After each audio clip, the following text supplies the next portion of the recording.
Assalamualaikum warahmatullahi wabarakatuh. Perkenalkan, nama saya Waode Siti Nasra. Saat ini saya bertugas sebagai guru pendidikan agama Islam di SD Negeri 1 Pongo, Kabupaten Wakatobi, Provinsi Sulawesi Tenggara.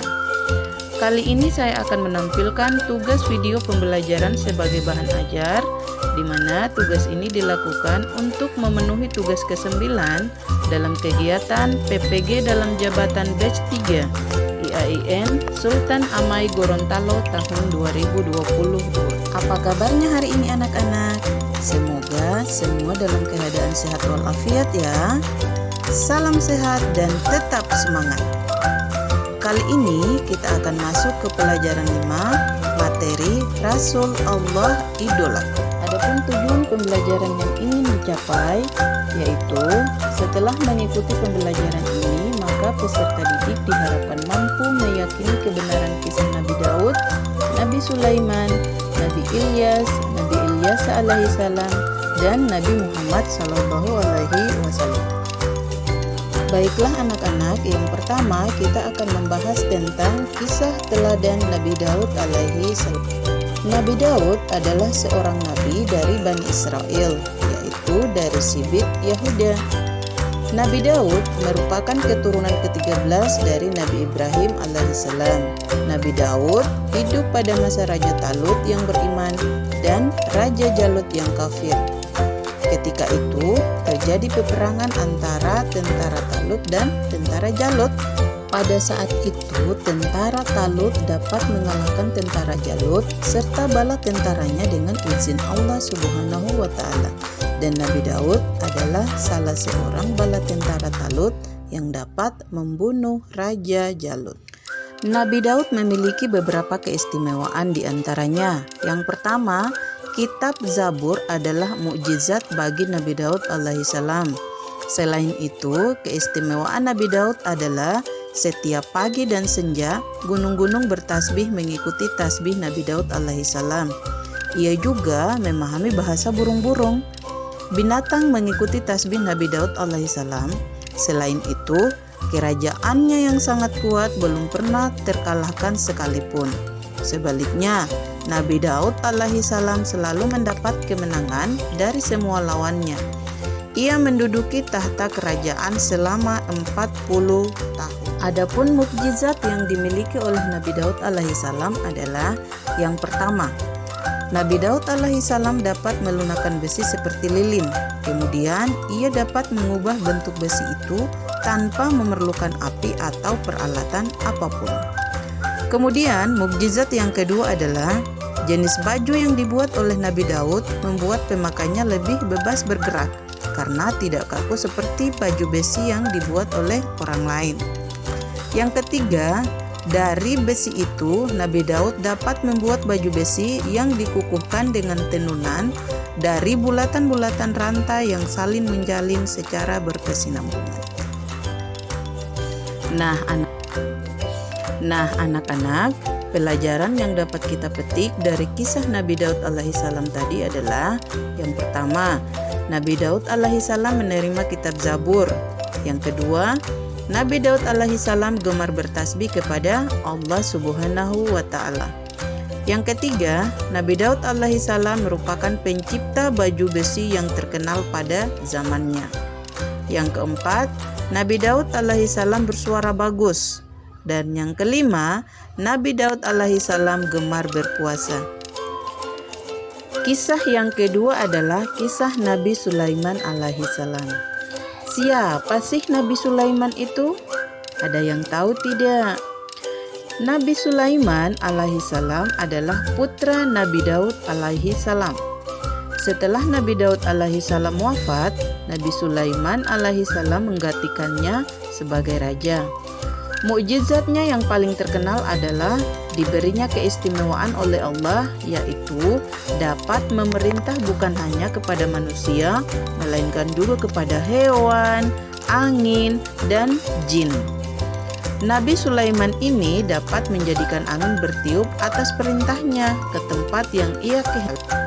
Nah, dari kisah Nabi Sulaiman tadi, Ada beberapa pelajaran yang bisa kita jadikan hikmah yang bisa kita petik sebagai siswa, yaitu yang pertama, Nabi Sulaiman alaihissalam dapat memerintah bukan hanya kepada manusia, melainkan juga kepada hewan, angin, dan jin.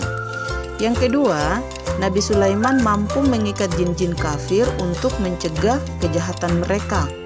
Yang ketiga, Nabi Sulaiman alaihissalam meskipun dia kaya raya dan berkuasa, tetapi tetap rendah hati, patuh, dan tunduk kepada perintah Allah Subhanahu wa Ta'ala. Yang ketiga, kita akan membahas tentang kisah teladan Nabi Ilyas alaihissalam. Nabi Ilyas alaihissalam adalah keturunan keempat dari Nabi Harun alaihissalam. Ia diutus oleh Allah kepada kaumnya Bani Israel yang menyembah patung berhala bernama Baal. Berulang kali Nabi Ilyas alaihissalam memperingatkan kaumnya, namun mereka tetap durhaka menentang dan bahkan mereka membenci dan hendak membunuh Nabi Ilyas alaihissalam. Agar selamat dari kerjaan orang-orang kafir, maka Nabi Ilyas alaihissalam bersembunyi di dalam gua selama 10 tahun.